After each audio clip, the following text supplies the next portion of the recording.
Hey guys, if you're in this space, if you're working with private equity and you're looking for somebody to talk to bounce ideas off of, because sometimes in this world, the ego kicks in or you're unsure of who you can trust and who you can talk to and all that.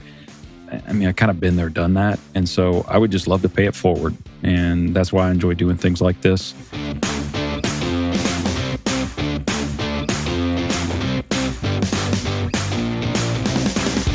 Welcome back to the TrustBuilt Podcast. I'm your host, Alan Bennett, and today's guest, we've got John Brooks.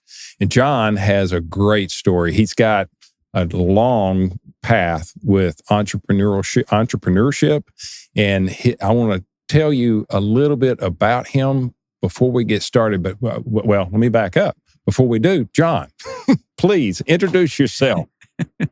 Thank you so much. I appreciate it. And thanks for having me today. My journey's been interesting. It started in public accounting through the Arthur Andersen collapse, but then quickly shifted to private equity. So I've worked for 7 different firms, building 7 different businesses, and along the way learned a lot. And you know the jagged path that entrepreneurs end up taking.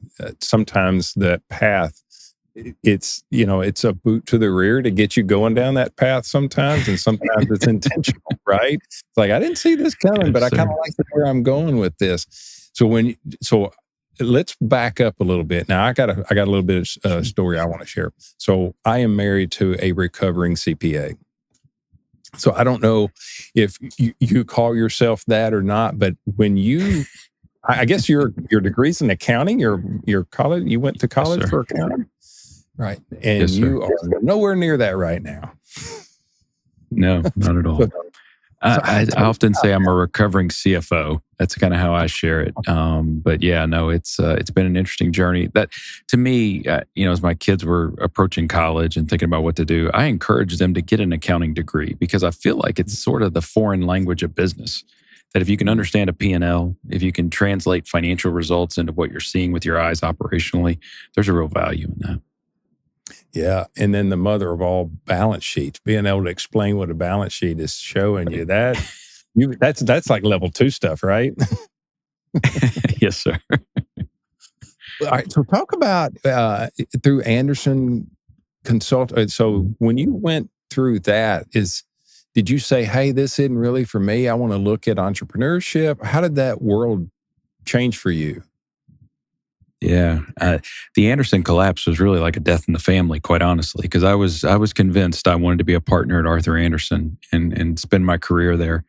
And it really opened my eyes to, there's other things out there. And at the same time, I was actually working on my MBA at Notre Dame and doing classes on the weekend and so forth. And I think that event, coupled with that broadening of my perspective beyond just the world of finance through the MBA studies, was really the springboard.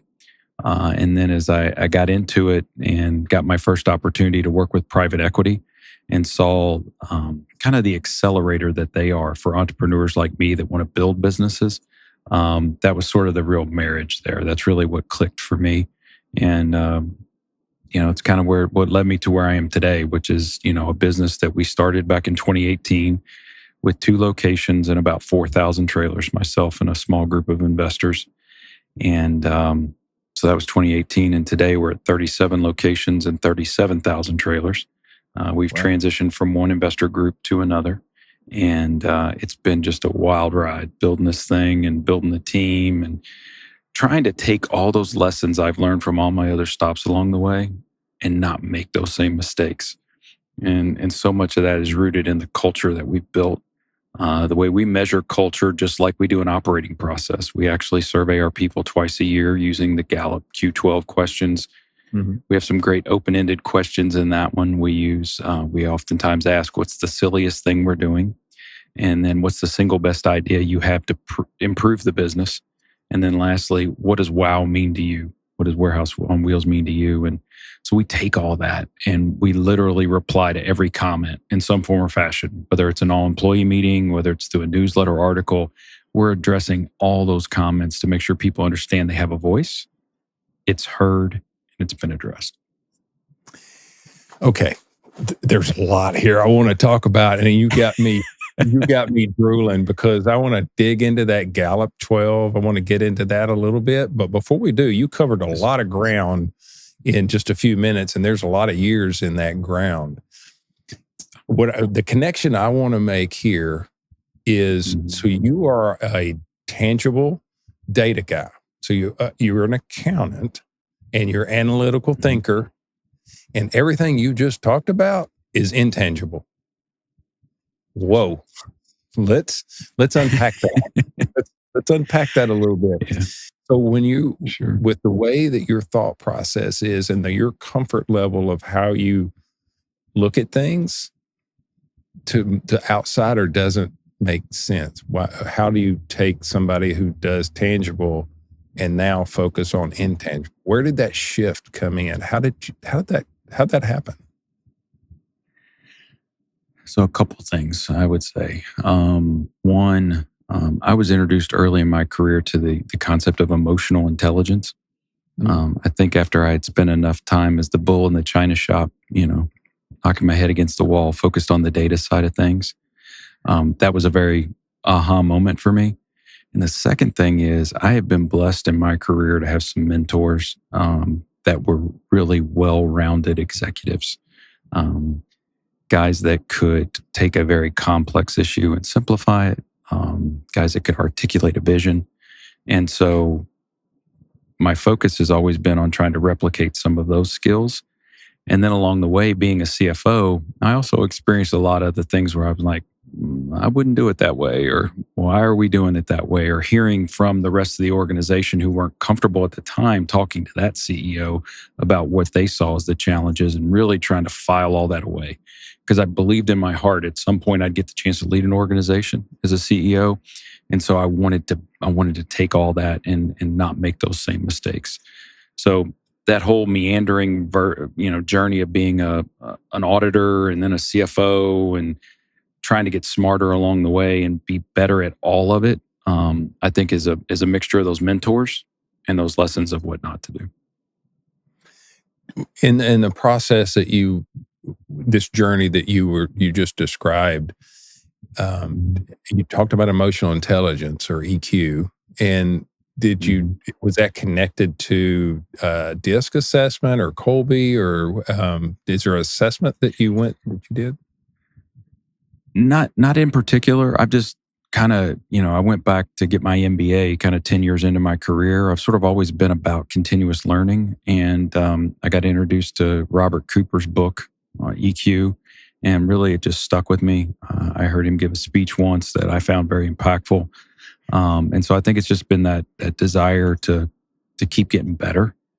And it's interesting, even in our organization today, one of the things I'm most proud of is we actually have a learning and development department within the organization. I found a frustrated PhD in higher ed that has joined our team, and we've built curriculums around the personal development of our team members. What's your aspirations? Where do you want to go in life? And let's make sure that we're equipping you for the today, but also setting the stage then for tomorrow and what you can be. I'm going to dip my toe in the Gallup Q12. Sure. I assume that's what you use, the Q12 assessment? Yes, sir. Yeah. Okay. I want to dip my toe into that. I want to go there too far, and I'm going to bring that one back up in a minute, but I got to set the stage for that. And I'm going to ask these questions. Right. When you're looking at understanding another person, whether it's through emotional intelligence or through the Gallup information that you find there, we're still talking the language of employee engagement or the engagement with others. And there's a foundation. The foundation for every organization. And when I say organization, I'm not talking about a corporation, the profitable corporation, or it could be a church, right? Or it could be this team, an organization. When you introduce that, let's say the organization doesn't know what you know, and you're trying to introduce this to others that don't have that thought process. They're to a lack of better words, they're ignorant on what all that means and how it can impact an organization. How do you introduce that? Yeah, that's a great question. So when I started building this company, I tried to designed some core tenets that I thought were pretty simple and straightforward that people could kind of rally around, and it would be our kind of nucleus of what we do. So a couple of things.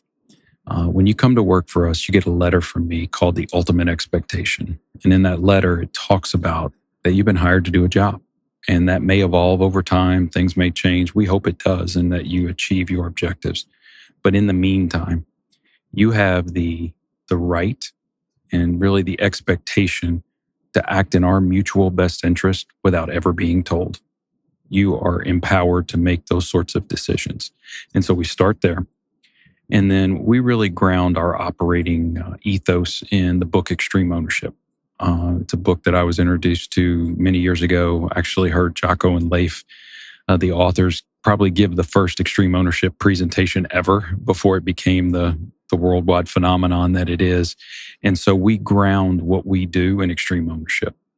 So we try to eliminate the fog of who's on first and what am I supposed to do? We're supposed to step up and own it. And so grounding it in those core tenets, and then using Q12 from the early days of this organization to measure the level of engagement and benchmark it against ourselves as well as the larger population. And where there are movements in those scores to the negative, we have to come up with action plans and responses to improve those scores. So our last survey results, which were done June 30, we had 100% participation across all 300 employees.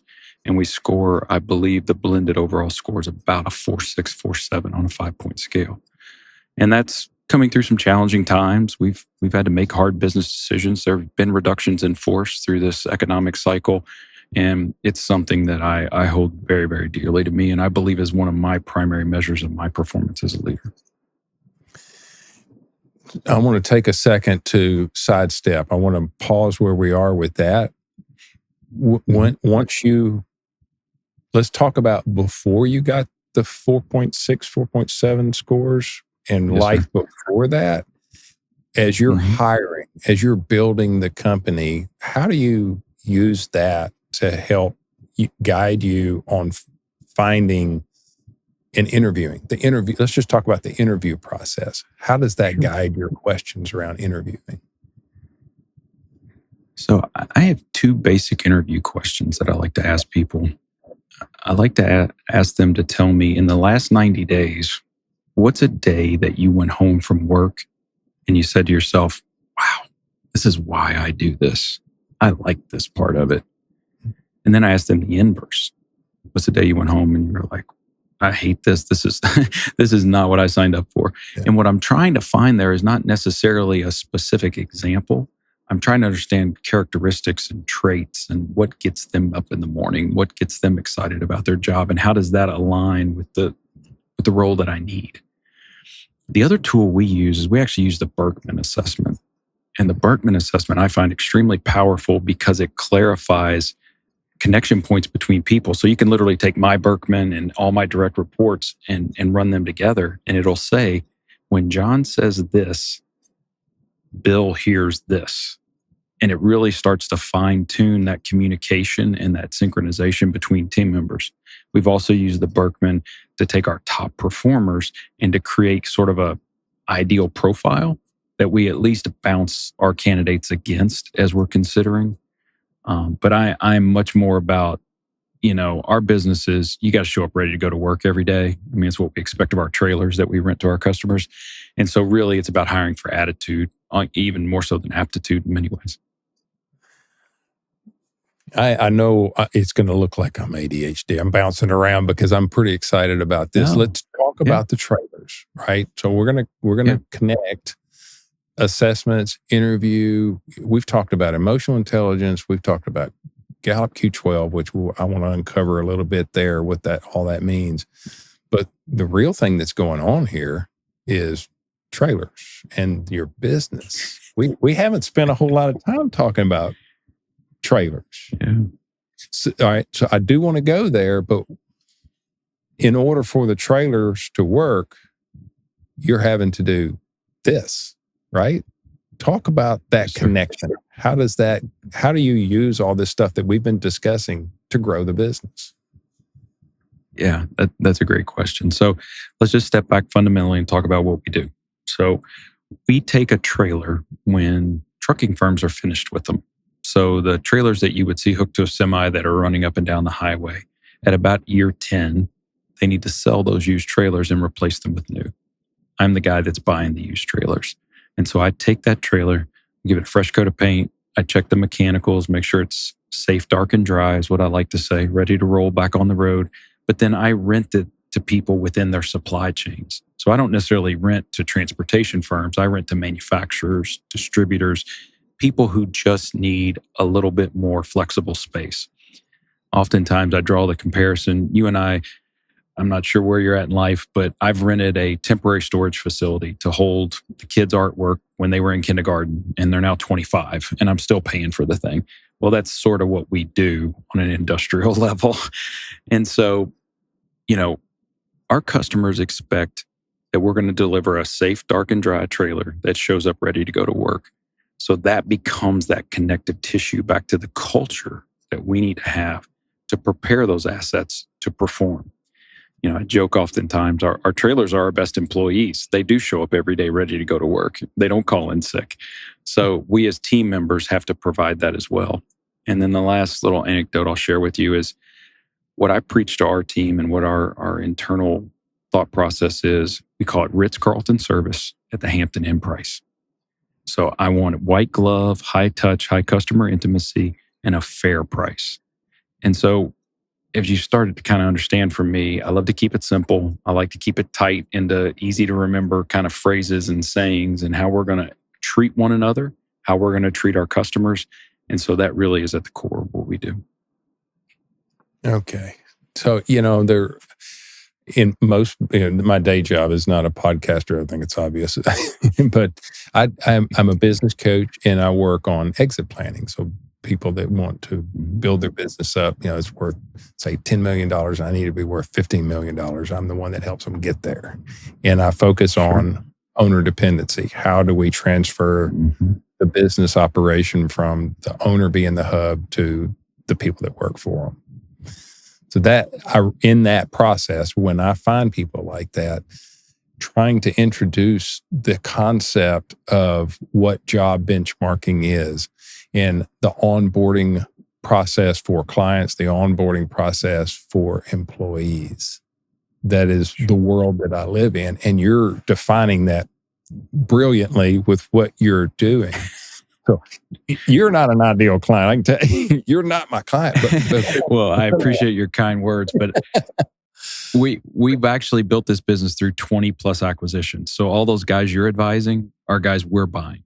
So that's part of our thesis here. So we've opened what I call greenfield. So we've gone to certain cities and just planted a flag, pulled trailers into the market and started renting trailers. We've done that about 12 times.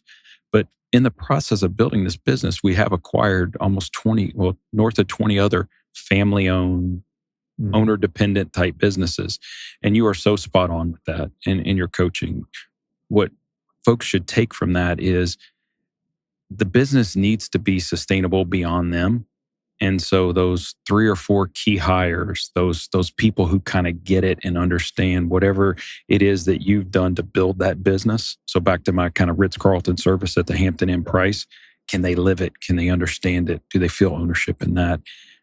Then further back to, the concept of extreme ownership. And that's the management style. And that's what we're trying to build here. So the culture, I want to connect the culture that you've built. And you've done it in a strategic way. That's the story that I'm hearing in this conversation. Is it's very strategic from how we hire and who we're looking for, and I'm hearing a story of accountability, and I'm hearing a story of purpose.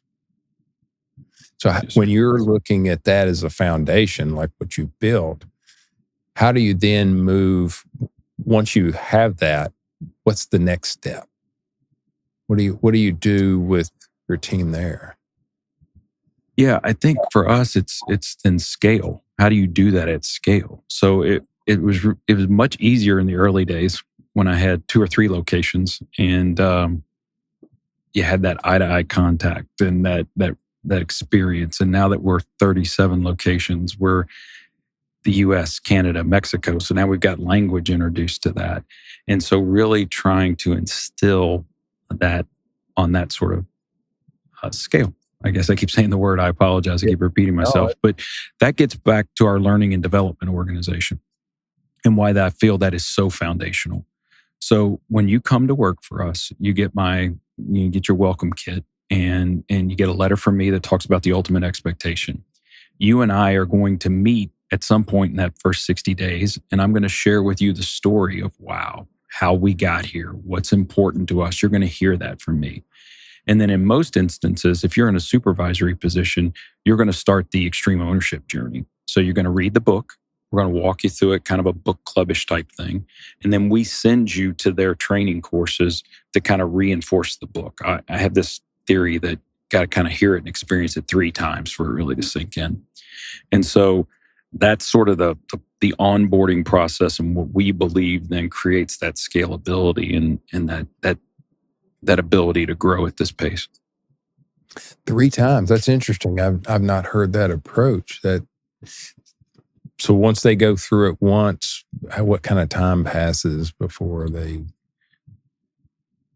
We're generally trying to get that done in the first year. So you read the book, we walk you through the concepts. Our learning and development leader takes you through it, and then you go off-site to experience it firsthand from the echelon front folks in a different fashion. And so hopefully that gives you, depending on what your learning style is, one of those is giving you that the optimal style for it to resonate with you.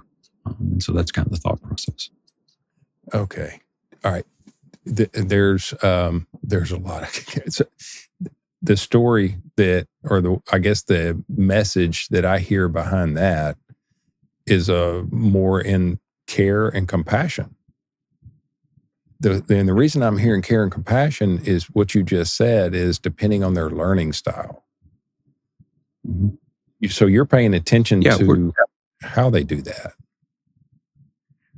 I'm just trying to be thoughtful. I mean, I guess I've been in enough organizations where, you can stick everybody in a room and you can lecture them for hours on end, and seeing the lack of follow through or sustainability of that.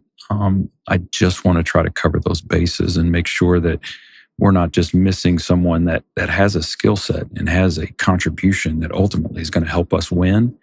And we just weren't smart enough to get out of the way and let them learn the way they learn. And also too, I think just for me personally, that this experiential learning is a good thing. I mean, I think it really does drive home. One of the things we did with our guys, so in our organization, the way we're structured is we have a very thin organization. I draw some comparisons to the book Humanocracy. We're not exactly there. We don't have it all dialed in like Nucor and the guys in the book do.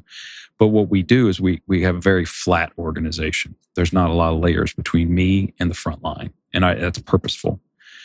And so in our organization, each city has a person called a general manager that runs that location, about 150-mile radius of a given city. And I also call him a local market CEO, because they hire, they fire, they buy, and they sell all day long. They run their business to a discrete P&L of only their charges. No corporate allocations, none of that nonsense. And so those guys, those general managers, guys and gals, we actually took them out for what Echelon Front calls a field training exercise. So they literally go out with laser weapons and they go on these experiences, these missions, but it's really reinforcing the leadership concepts of extreme ownership. Because when you put them under pressure and they're competing against retired Navy SEALs and special ops guys in these little tactical missions, they kind of revert to their norms and they don't leverage the learnings. And then they come back and they debrief and they walk through those experiences. I mean, that to me, that's 2 days of gold where, I mean, you really get thrown into the fire. You see how you respond in stressful situations. So when you're back trying to rent a trailer or make a customer happy, that's much lower stakes and much easier to kind of employ your training. So when you run into a situation where you may not, I'm just assuming, if an employee says, I have to go, they're making me go do this, do you run into that very often? Or when is it that the light switches for them where they're like, this is something I have to do, to, okay, I get it now? What does that look like?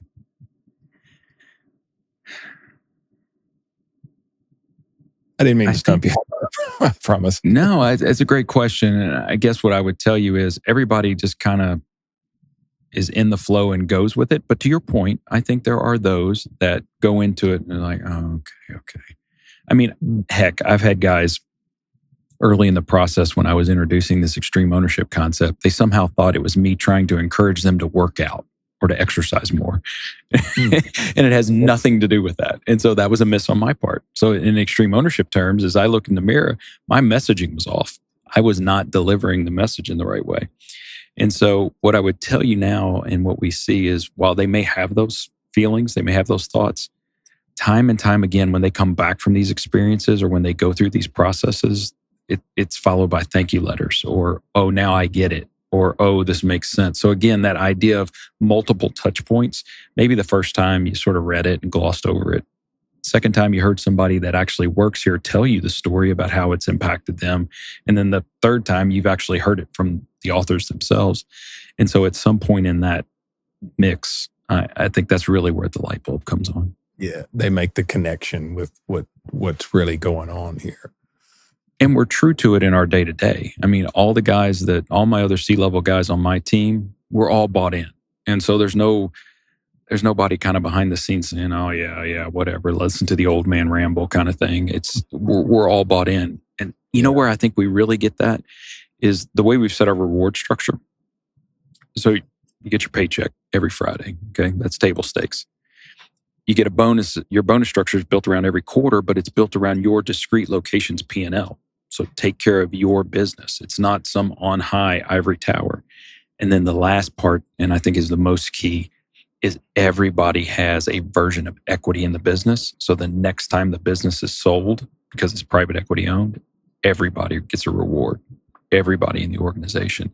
And so when you're trying to motivate, when you're trying to synchronize people around a mission, when we've all got those same sort of reward structures, I think it's a very powerful thing. I want to make a connection here we haven't talked about yet. Competency. As you have built this organization in this manner, what has that done to the level of competency of your team? Well, I think in the early days, I really reverted to experts from my prior experience. So the initial build of the team was people that I had trust in, people who were like-minded in the idea of we got to show up ready to go to work every day sort of thing. And they had their areas of expertise. I have some pretty world-class guys in the C-suite. I'm not going to name any names or turn them on to recruiters, but I'm blessed. Okay. I don't lose a lot of sleep about my finances or my operations or my IT infrastructure because it's guys that have been with me for many years at other places and have just taken it to the next level here with me. And then I would tell you that has kind of led to the growing of the family tree, if you will, because it's then folks they know from their world. And so we're bringing in and then what happens is I think our folks are happy to be here. They're telling their friends and they want to be a part of it. I mean, I guess the best testament I can give you to that is, we've had to let some people go and we've had to make some hard decisions. And in the vast majority of those instances, one, people haven't been surprised because we're very transparent. Two, they've said, hey, if there's a chance to come back and be a part of this again, call me. And I mean, that's a big deal to me. Yeah, that's a huge compliment. Yeah, so for the team, for not for me, for the team, what they do. Yeah, and I asked that question, and it was somewhat of a loaded question because I've seen organizations that once they embrace it, because there's got to be a quarterback, there's got to be somebody that gets it moving in the direction. There's always a push at the beginning. And then what I see is the leader or the person that's done that, the fastest they can get out of the way because they'll get run over because they buy into it. And once that they've made that transition or it's gotten over the hump, whatever you want to call it, once it's gotten past that point to where this thing is a little bit bigger than me now, and and all I am is using the guiding with the rudder. When they do that, I have found that the competency, and I'm not talking about just IQ, I'm just talking about how they operate, how the systems implement, how we onboard, and how everything that's done with it, it all moves up to another level. And then once they do that, then they're able to scale, and whatever scale means to them. And that's what I'm hearing here with your story, is by doing that, it's made scaling easier, correct? Absolutely. No, the foundational team that we built in the early days have driven all of this. I mean, the guys, so again, we've only been at this since 2018, and most of the guys have been with me at least probably since 2019-ish, 2020. And that's what got the flywheel spinning. Okay. I kind of set the wheel on its axle and said, okay, here are the spokes that we're going to use. And then that group got behind it and started spinning that flywheel. And that's what it's all about. Yeah. And we're talking about trailers. That's right. That's simple. I mean, safe, dark, and dry, man.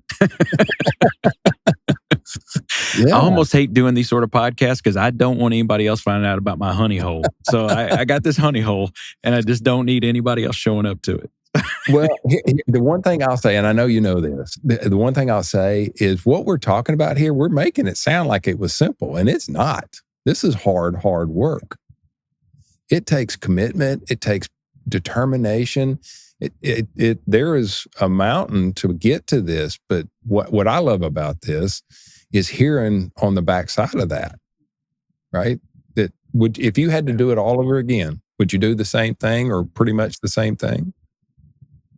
Absolutely. I would fundamentally do the exact same thing. There's probably a few team members along the way that we've had to part with that I probably should have been quicker on, quite honestly. But that's okay. I mean, that to me, if that was easy for me to do, then I'd be missing, I think, a key part of it. And I think it would probably challenge the sincerity of what I'm trying to do. Because, that one of the other things I didn't share with you is when you start working for us, I actually give you my personal cell phone number, the same number my mama calls me on, and my wife and my kids. And so every employee in the company has got my personal cell phone number. And some days that's better than others, but nonetheless, it is what it is. And because again, I'm trying to be as sincere as possible about this. I actually care. And we're not going to win if we don't care about one another, in my opinion. Yeah, we've checked a lot of boxes in this conversation. We've talked about purpose, accountability, trust, care, recognition. There's in development. The one thing that I'm hearing that we haven't talked about is your team's ability to be agile. When it's time to shift, course correct, and move, now that you've built this system in the way that the business operates, what does agility look like to you now? It amazes me how it's still there and that it's not a challenge. So 37,000 trailers, 37 locations, we do it with less than 300 people. So we don't have the cast of Ben-Hur running this show. We've basically got a couple folks at each site.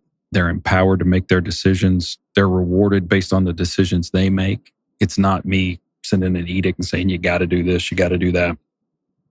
We set some fundamental operating kind of benchmarks, okay? Back to some of my silly sayings. I talk about a trailer. I say I want it to look good at 55 and 55. I want it to look good at 55 miles an hour and 55 feet away. So it doesn't have to be a Picasso, doesn't have to be shiny new, because it's not. We buy used trailers, but I want them to meet a standard. We use things like that to kind of keep everybody in sync, but otherwise go run your business. Go be a local entrepreneur. And so that has allowed us to have that flexibility. I mean, a customer calls and has a need. Those local people are answering the phone and they're solving the problem. And man, that wins hearts and minds. And that shows up in our churn statistics. I mean, once we win a heart, a mind, we don't lose a customer.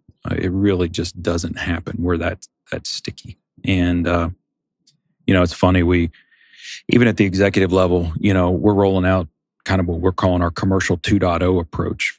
But my COO's leading that charge. Everybody's getting on board. It's not like we're moving this big mountain. It's a lot of work, absolutely.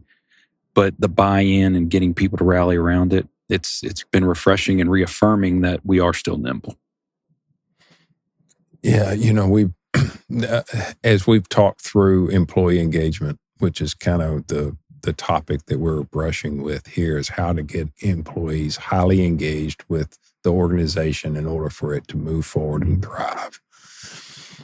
The theme here has been around trust.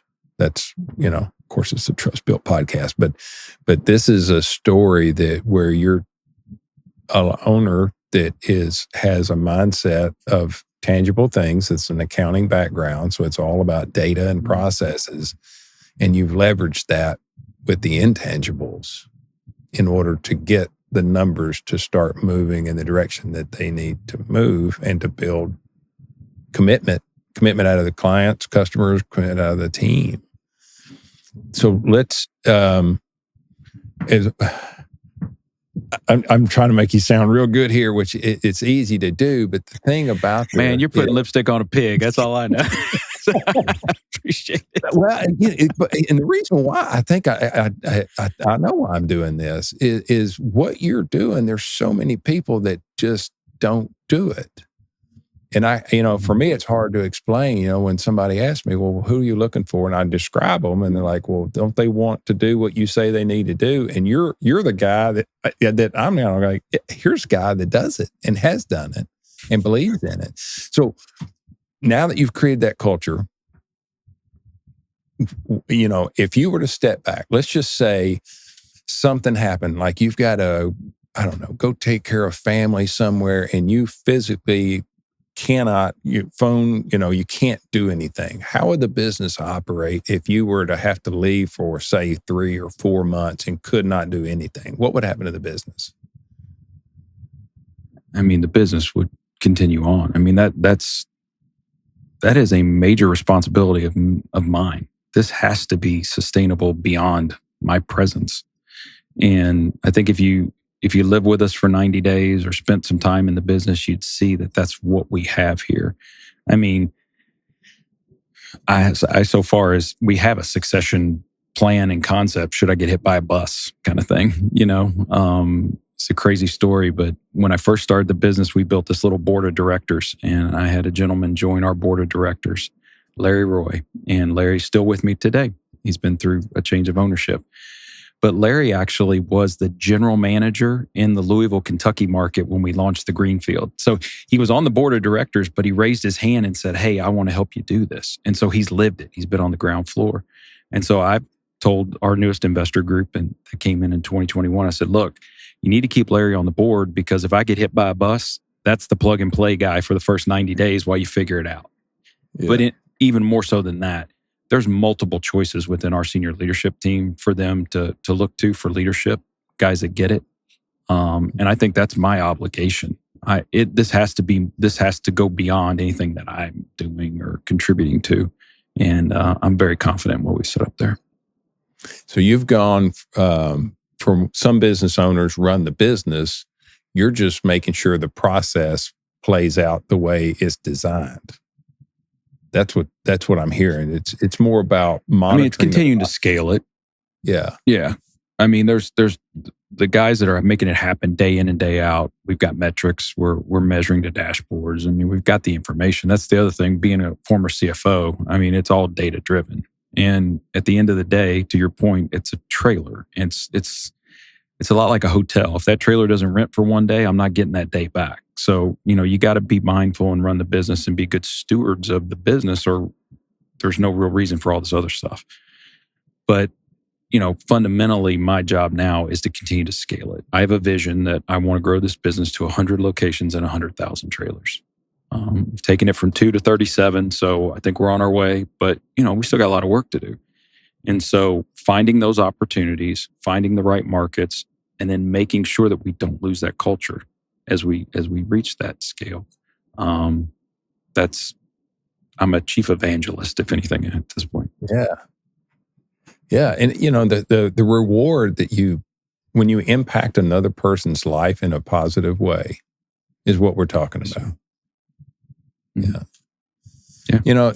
There's only one KPI that's going to matter at the end of the day, and that's that ain't on the dashboard right now. So, yeah, and the thing that some people if there's business owners that get caught in the weeds because, hey, I've leveraged my house or some assets or whatever in order for this business to go, and you go from playing offense to playing defense, and it's a whole different way to approach doing the business. But once you get to where you're more of the band leader as opposed to playing in the band, the reward that not only that you feel as the owner is beneficial, but I think the band members, and I'm gonna call them band members, but the team, I think they understand and appreciate it more. And so that creates a powerful moment.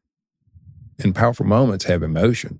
And when there's emotion involved and it means something, that's where it gets stickiness. So that's the story I'm hearing. Absolutely. And again, I think it's more grounded in my prior experiences where I felt like we weren't doing that and something was missing. And for whatever reason, that organization didn't reach its ultimate potential, in my opinion. And so I'm trying to take those lessons learned and not repeat them and try to magnify what our impact is for our team members. I don't know what surprised me more, that I'm having this conversation with a recovering accountant or, but it's, and I say it in jest, but I don't see this a lot. It's owner dependency is a huge problem, and people aren't able to sell their businesses. It's detrimental to a lot of deals. But you've seen it because that's some of the people that you're buying, because they're burnt, they're done, they're toast, they're just worn out. Right. They're lucky they got bought. And that's where, I would love to help people that are thinking about that. And I'm not looking for any remuneration or reward. I think it's part of my responsibility. Is I've seen enough of this that, it's a shame that good people who have put their heart and soul into things don't get the maximum reward. And so I love having talks like this. I just did a post on LinkedIn this past weekend where I'm just basically saying, hey guys, if you're in this space, if you're working with private equity and you're looking for somebody to talk to bounce ideas off of, because sometimes in this world, the ego kicks in, or you're unsure of who you can trust and who you can talk to and all that. I mean, I kind of been there, done that. And so I would just love to pay it forward. And that's why I enjoy doing things like this. It took us a few minutes to even get around to talking about trailers, other than the ones over my shoulder, which, maybe some of my shareholders probably think, why aren't you talking about trailers all the time? Right? Why are you talking about other stuff? But that's, at the end of the day, if we do a good job and we take care of our customers, those trailers are going to be just fine. And there's a bigger purpose. So, and the way you take care of your customers is to take care of your employees, right? Absolutely. Because they're the ones talking to them on the phone every day, not me. Right. They're the ones that are engaged with them. They're the ones that their commitment matters. And that's what I'm hearing, is this is how you get them committed. Not committed like... My wife is a psychiatrist, not that kind of committed. Although there might be some, but the commitment I'm talking about, committed. Yeah, I do. All right, so if somebody that's watching or listening to this podcast and they want to reach out to you going, man, that guy's got it going on, I don't want to talk to, I want to connect, what would be the best way to reach out to you? Really, for me, it's all just LinkedIn. I'm not a social media guy, so I'm not on any of the other stuff. And I like sharing some ideas on LinkedIn. And obviously, the business is important to me and trying to be successful and find the right people to partner with. But that'd be the best way. It's just probably under Jonathan Brooks, actually. JN Brooks IV, I think, is the little identifier, because I'm the fourth. So, but yeah, I'd be happy to connect with whoever's interested. So, okay. All right. Are you wearing a suit in your picture? Are you ball cap? What's I'm pretty sure I may have a sport coat on, but boy, that took some doing to do. No, this is how you show up every day, is with your t-shirt on, and my wife jokes, she's like, it's like I'm married to a kid. You got a trailer on your shirt every day, like Thomas the Tank or something. So that's us though. Yeah. That's how we do it. Yeah, that's my profile picture's got me in a jacket, which is, I don't know if it was taken after a wedding or a funeral or church, maybe. I don't know, but it wasn't just every day. So I get where you are. Yes, sir. Okay. So Jonathan Brooks, Ivy, you're fourth. Yeah. Way to find you on LinkedIn. Yes, right, sir. well, man, this has been fantastic. I could have kept going. I don't know how long we've been on, but we never even got into the Gallup Q12. I wanted to really dig into that because I love all that stuff. Sure. Well, call me back. We'll have another conversation because I've thoroughly enjoyed it, and I love the work you're doing, and really just appreciative of the opportunity. So thank you. Great. Thanks for being on.